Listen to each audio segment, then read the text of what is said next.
Good morning, students. Once again, we are here to start our class, and the left portion of the set theory that we have not done yet now. So we will start today that portion. And we all aware with the set theory, set elements, how to represent it. Now you can see here it's a Venn diagram. So we will represent the sets through our Venn diagram. Venn diagram means the representation of a set in a figure form. While we represent a diagram used to represent any kind of the sets, so that is called the Venn diagram.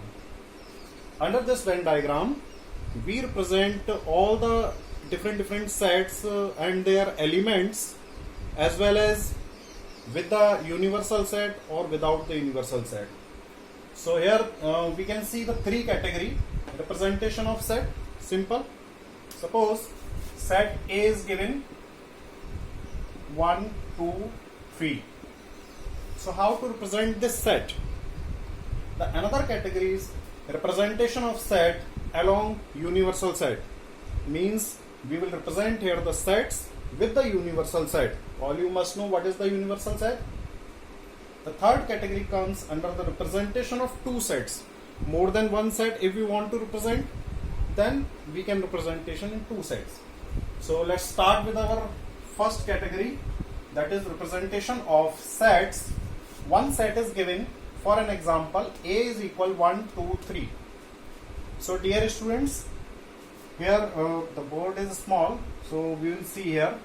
We will represent set A either in a circle or in any ellipse, the oval shape. So both we can represent either the circle or the oval shape.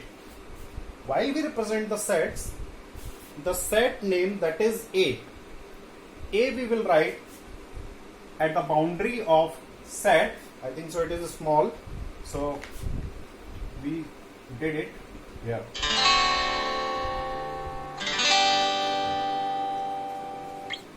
So you see, suppose this is a set A. The set name we will write at boundary. The elements that are belonging to the set A we will write here inside the circle with dot. Anywhere we can represent it. With dot we will represent the elements which are coming under the set A, which are the elements of set A. If any element which is not in A, if it is given which is not in A, suppose B is equal 4 and 6. So this is the another set B, but these 4 and 6 are not here in 1, 2, 3 in set A. If the 4 and 6 are not the part of set A or not the elements of set A, we will represent these elements outside, not in circle, outside anywhere of the circle. So in this way we will represent our set, any particular set A we will represent like this. If B is given there, so another circle B we can take 4, 6. So this is the way to represent the sets elements individually. This is individually for A, this is individually for B. If any element, I repeat, if any element not belongs to A, we will represent it outside of the circle. So I think so it must be clear to all. Doubts we will discuss later on. Second category comes the representation of set along our universal set. Universal set, once we recall it, universal set is all the considerable set in which all the elements of different sets should belongs to. For the universal set and for the set, make difference here. For the set we are using a circle. For the universal set we will use a rectangle, and that rectangle will be denoted by U.